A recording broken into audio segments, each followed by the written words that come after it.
The heaviest snowfall in 117 years continued to batter the country overnight, causing deaths, property damage, and traffic problems. President Yoon hosts his Latvian counterpart Econ Rinkēvičs for a summit on cooperation in trade, the bio and arms industries.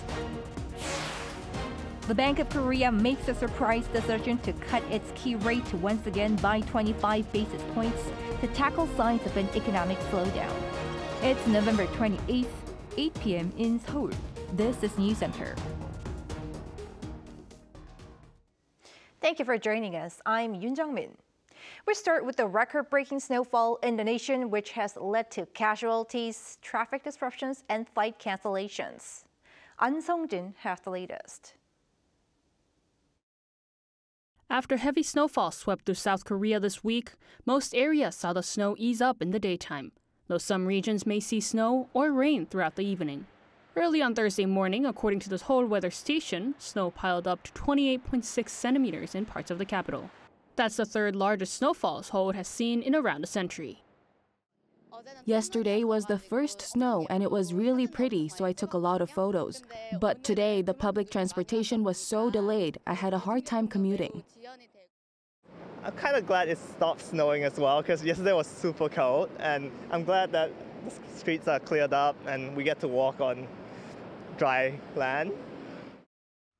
At least 3 people died due to the snow, including a 60-year-old in Gyeonggi-do province who was removing snow on Thursday morning. Authorities warned of the danger of snow piles collapsing. More than 70 people had to temporarily evacuate their homes due to heavy snowfall, and there were more than 1,000 rescue efforts or reports filed related to snow incidents. Power shortages also affected thousands of households as electricity lines were damaged by falling trees and snow-related issues, especially in Chungcheongnam-do province. And at least 100 flights have been delayed or grounded. Incheon International Airport has warned passengers to pay close attention to their flight schedule for any changes.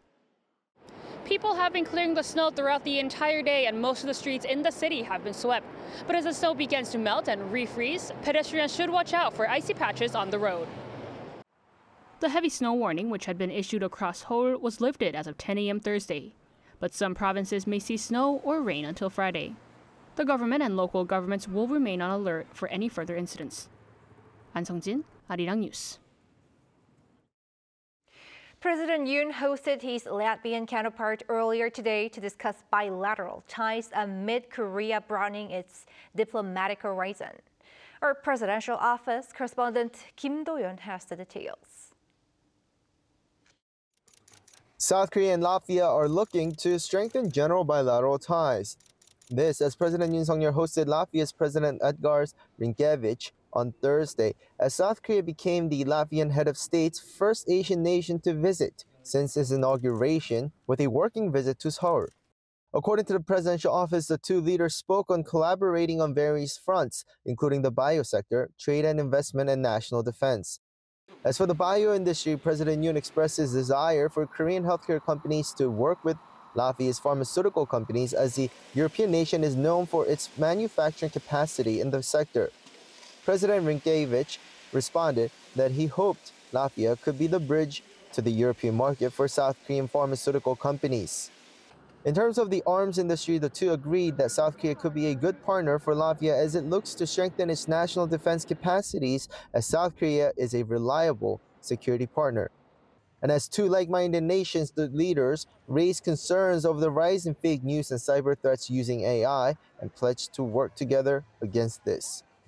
Meanwhile, the two leaders also deplored North Korea's deployment of troops for Russia, causing security concerns for Europe, saying they will work together in sending strong unified messages against the military cooperation.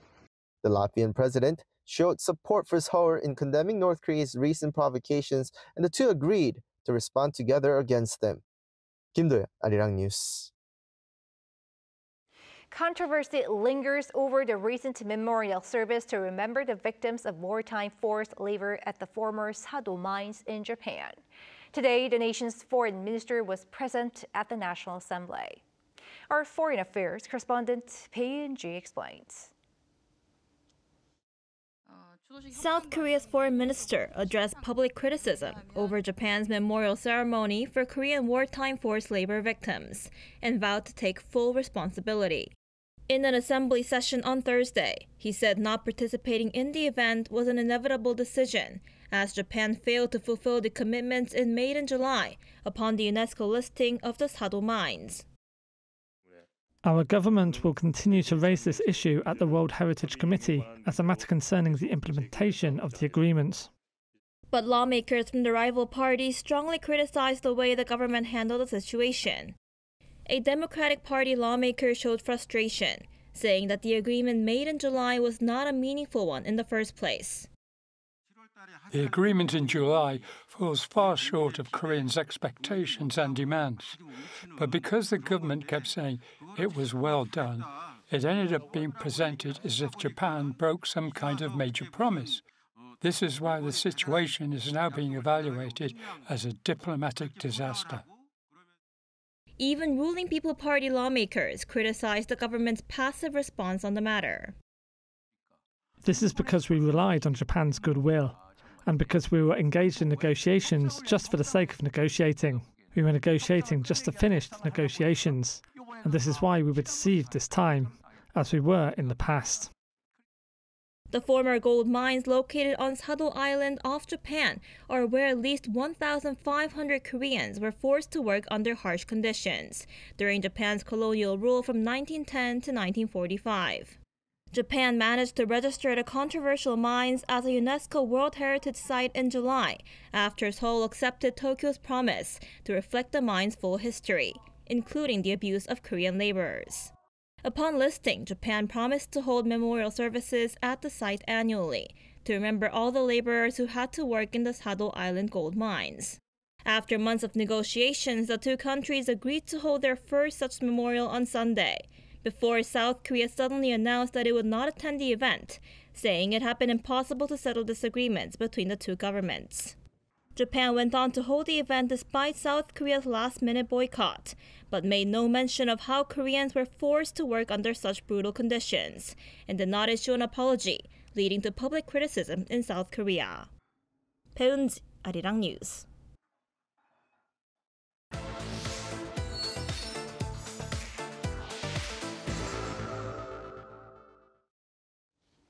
Today, the nation's central bank lowered its benchmark interest rate by 25 basis points in a surprise decision. For more, our economics correspondent Moon Hae-ryun joins us in the studio. Hae-ryun, it was the bank's last monetary policy meeting of the year. Tell us about its reasoning behind the decision. Well, Tungmin, as you said, this was indeed a surprise rate cut from the BOK as it slashed its benchmark interest rate by yet again another 25 basis points to 3%. Now, it's actually worth noting that the BOK rarely lowers its benchmark interest rate twice in a row. This is actually the first time in 15 years that it has done so. Market experts had widely anticipated a rate freeze due to the volatile foreign exchange market and increasing rate gap with the United States. The Korean won has been weakening against the greenback following the re-election of former U.S. President Donald Trump, hovering around the 1,400 mark. But the BOK decided to focus on economic conditions here at home, and here's what the central bank chief had to say. Although exchange rates have become more volatile, inflation is stable and household debt growth has slowed. However, downward pressure on growth has increased, so the Monetary Policy Committee decided to cut the interest rate further to help reduce these risks. Earlier this month, the International Monetary Fund's mission to South Korea suggested gradual rate cuts, stating that foreign market volatility does not pose a threat. Exchange rate volatility, we don't think that poses a significant macro-financial challenge for Korea. We don't see the volatility have impact on financial risks or inflation. Data for October showed that inflation is stabilizing as the rising consumer prices slowed to 1.3% year-on-year. As a result, the forecast for consumer price inflation has been lowered to 2.3% for this year and 1.9% for next year, both lower than previous forecasts. And on top of the inflation, the BOK governor also mentioned an increase in downward pressure in growth. What's the economic growth projections? Right, that's right, Changmin. So one of the key reasons why the BOK decided to lower its benchmark interest rate against expectations was due to sluggish economic growth. So economic growth in South Korea has been stunted this year, starting off strong with a 1.3% advance in GDP in the first quarter, followed by a 0.2% decline in the second quarter. Although the BOK had anticipated a turnaround in the third quarter as it predicted growth of 0.5% back in August, recent preliminary data show that it only came in at 0.1%. As a result, the central bank revised its economic growth projections for this year and next by 0.2 percentage points, from 2.4% to 2.2% for 2024 and from 2.1% to 1.9% in 2025. The BOK attributed the weakened economic growth to a slowdown in export growth and said that growth in shipments is likely to fall short of initial expectations due to intensified competition and a possible rise in global trade protectionism. Here's what an expert said. We have very worrisome forecast for the next year due to very uncertainty of American government's economic policies. Donald Trump declared that he wants to increase the tariff up to 60% for Chinese import and 1/20% for the general tariff, even 25% for the imports from Mexico and Canada. You know, lots of Korean companies have invested a lot of money to Mexico. In an economic slowdown, lowering the interest rate can help boost consumption and investment, as well as reducing the burden on small businesses. The central bank expects private consumption to rise at 1.4% this year, which is lower than its earlier forecast, reflecting a slow recovery in domestic demand. And what are issues behind the slow economic growth? So other than the slowdown in export growth as cited by the BOK, experts and global agencies have pointed to more structural issues that are underlying. Here's what one expert had to say. Korea's potential growth, the normal growth that we can expect, has been falling for quite some time. That is partially due to demographics, but even more serious problem is a reduction in efficiency and productivity. And this is a problem that Korea has been facing for a long time.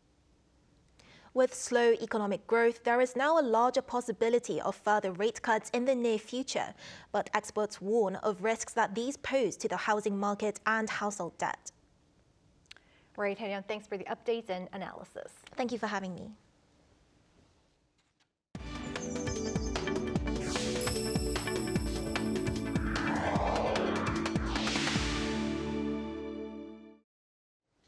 Earlier this week, South Korea and Malaysia further elevated their ties through a summit. In light of this, our Lee Soo-jin sat down with Malaysia's top trade official to discuss key economic agenda between the two countries. On Monday, South Korea and Malaysia established a strategic partnership pledging to strengthen cooperation in various areas including the economy, defense, and green energy. Malaysia's Minister of Investment, Trade and Industry was present when President Yoon and Malaysian Prime Minister Anwar Ibrahim announced the agreement. We talked to the minister about the economic aspects of the partnership. The next year we'll celebrate 65 years of diplomatic relationships, and therefore trade and investment is an integral part of that relationship. We are glad that both parties have agreed to resume the Malaysia-Korea FTA. Unfortunately, we had challenges, and in 2019 it was stopped, right? And yeah, like you said, last year in March we resumed it, and during the meeting between the two leaders on Monday, they both agreed that we must conclude this.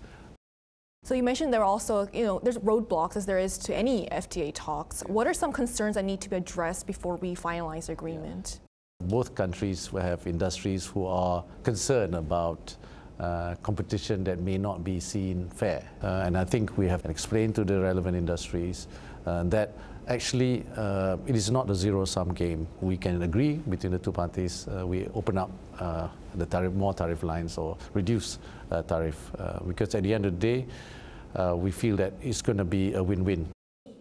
And when asked about regional economic challenges presented by the incoming Trump administration in the U.S., he said this. You're right. Again, people are watching closely when the US now under Donald Trump. So what do we do in ASEAN? One is that's why we're going to focus more on intra-trade within ASEAN as well. ASEAN as an economic bloc is the 5th largest economic bloc. Our population is around 680 million. But trade within ASEAN is only 20 to 23%. So this, in this case, you need to include SMEs. I think what you said about intra-trade is very important. Yes. And you also mentioned the role of SMEs. Why is the role of SMEs, Korean SMEs, and as well as I'm guessing Malaysian SMEs, why is that so important? SMEs is important because even in the region like ASEAN and of course Korea, 90% of companies that are registered are SMEs. And if they are not felt, then even politically it's going to be difficult to support multilateral agreements or even bilateral agreements.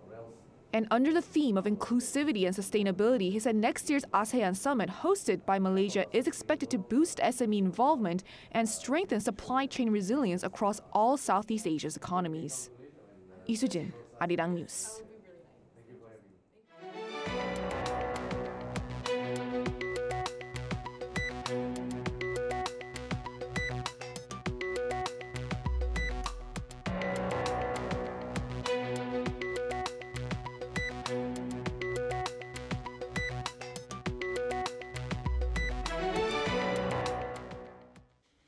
The European Commission has given the green light for Korean Air's proposed acquisition of Asiana Airlines.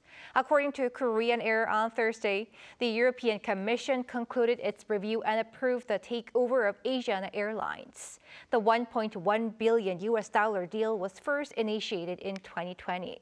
Now, Korean Air has gained approval from 13 out of 14 countries or regions. The national flag carrier has reported the EU's approval to the U.S. Department of Justice for the final nod and plans to seal the deal within this year.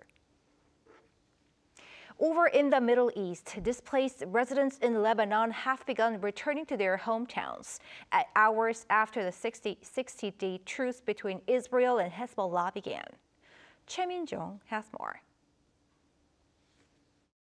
Thousands of Lebanese residents returned to their hometowns on Wednesday, soon after the ceasefire between Israel and Hezbollah was announced. Some returned to homes that had been completely destroyed in the south of Lebanon, which was hit by an Israeli airstrike 2 months ago. The important thing is that we're back, against Israel's will and against the will of all the enemies. We came back to our hometown and we will sleep on the rubble. Let nobody think that we only sacrifice our homes. We sacrifice our blood with conviction. We lost men that were the only sons in their families, young ones who were still in their 20s. We lost heroes and leaders. According to the UN, the violence between Israel and Hezbollah displaced almost 900,000 people in Lebanon, and at least 3,800 have been killed. Against this background, the UN Secretary General welcomed the truce on Wednesday, calling it the first ray of hope in the regional conflict. I received an auspicious sign yesterday. I would say the first ray of hope regarding the peace I received amidst the darkness of the last few months. However, tensions remain in the border regions as Israeli troops reportedly fired warning shots at people trying to approach southern Lebanon villages, where troops are still positioned. Israel warned on Wednesday that any Hezbollah violation of the ceasefire deal will be answered with fire. Meanwhile, Guterres also stressed the need for a ceasefire in Gaza. With little to no progress being made on this agreement, U.S. President Joe Biden renewed the push for a deal. Hamas on Wednesday also indicated that it was ready for a truce with Israel and a deal to exchange prisoners. Choi Min-jung, Arirang News. At the United Nations in New York, North Korea appears to have indirectly acknowledged its deployment of troops to support Russia's invasion of Ukraine. Kim Jong-sil explains. Toward the end of the UN Security Council meeting, the U.S. representative delivered a pointed question directly challenging Pyongyang. And my last point is just a question to the representative from the DPRK regime. It's a very simple question. Has DPRK deployed troops to Russia? North Korean ambassador to the UN, Kim Sung, neither confirmed nor denied the deployment, instead gave his usual statement that it is a legitimate right for Pyongyang to develop relations with Moscow. The Treaty on Comprehensive Strategic Partnership between DPRK and Russian Federation is fully conform to international law and the UN Charter. Therefore, the DPRK will remain faithful to its obligation under that treaty. Seoul's unification ministry responded on Thursday, stating that regardless of North Korea's indirect acknowledgement, it is evident that North Korean troops have engaged in Russia's war with Ukraine. South Korea, alongside the US, the EU, and other nations, condemned the deployment as a violation of international law, citing breaches of multiple UNSC resolutions. Seoul also dismissed Pyongyang and Moscow's claims of lawfulness, citing the illegality of Russia's invasion of Ukraine. Ukraine's UN ambassador Sergei Kislycha, speaking after the US representative, delivered a sharp rebuke to Kim as well. Out of the need to look in the eyes of the representative of DPRK, to tell him directly that he represents a criminal regime and that by the end of the day, sooner or later, you and your leadership will end up in the dock. Ambassador Hwang Jung-guk warned that North Korea-Russia collaboration undermines the UN Charter-based international order and called for united action to halt their illicit activities. He condemned Russia's partnership with an isolated regime exploiting North Korean troops and redirecting their wages to fund illegal WMD development. Kim Jong-sil, Arirang News. On the local defense front, the Navy has received a new destroyer boasting an advanced interception system. Our correspondent Kim Bo-kyung takes a closer look. Korea's fourth Aegis destroyer, but the first of the next generation, is now operational. The Cheongju the Great destroyer is now in the Korean Navy's hands after being handed over by HD Hyundai Heavy Industries. Named after one of the most revered kings of the Joseon dynasty, the new destroyer is the first of three 8,200-ton Aegis destroyers that Seoul aims to acquire under the Hwanggae-to 3 Batch 2 project. It was launched in July 2022 and went through hundreds of sea trials before being successfully delivered to the Navy on Wednesday, right on schedule. I am very pleased that we are delivering the next generation Aegis destroyer and Cheongju the Great. Based on our technology, experience, and the teamwork of Team Korea, we will dedicate ourselves to the export of the K defense industry and K ships. At 170 meters in length, 21 meters wide, and with a full displacement of 8,200 metric tons, the ship has a maximum speed of 30 knots. It has cutting-edge features including a multi-function phased array radar, an integrated sonar system, Korea's vertical launch missile system, and more. The most notable aspect of the Cheongju the Great destroyer is that it will be equipped with the latest missile system capable of not just tracking ballistic missiles, but also intercepting them. Compared to earlier Aegis destroyers, this warship will be equipped with Standard Missile 6 ship-based surface-to-air missiles and possibly the SM-3 that are capable of intercepting incoming ballistic missiles. This, the Navy says, makes the destroyer a key asset in Korea's maritime defense system. The Cheongju the Great destroyer has enhanced capabilities in ballistic missile defense and anti-submarine warfare, making it a key asset in South Korea's maritime-based three-axis defense system to counter North Korea's evolving nuclear, missile, and underwater threats. With the delivery to the Korean Navy completed, it will be officially incorporated next month. The second of its class, the Dasan Jeongnyagyong, will be launched next year, while construction of the third began last month. Kim Bo-kyung, Arirang News, Ulsan.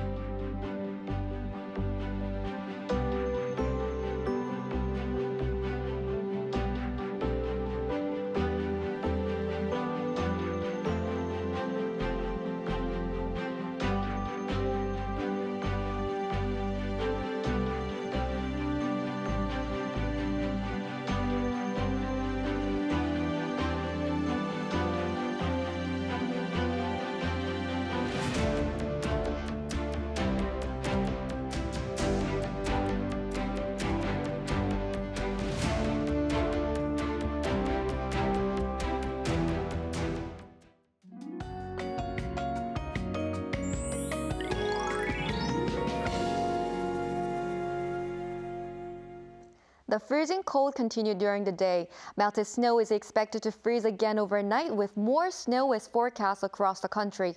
Most of the snowfall has weakened now, but heavy snow warnings are still in place in some areas.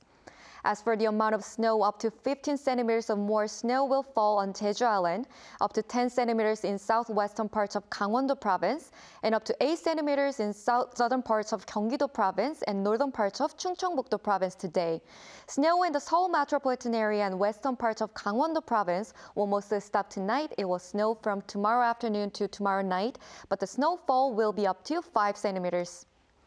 Tomorrow, icy roads can be seen in the morning in most parts of the country. Seoul starts at -4 degrees, Daegu and Gyeongju -1 degrees. Highs will move up to 4 in Seoul, Gwangju 9 degrees. More snow is forecast for next Monday. Please be careful out on the slippery roads. That's all for Korea. Here are the weather conditions around the world.